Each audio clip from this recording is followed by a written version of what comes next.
Так, снимаем вот фильтр после первой чистки. Ева помогала. Открываем, смотрим, что тут у нас.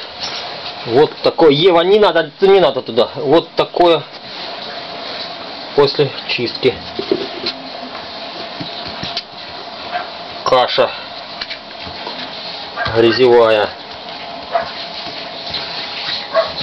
Это у нас такой был ковролин в зале, в столовой. Это пока без мойки. Ева помогала.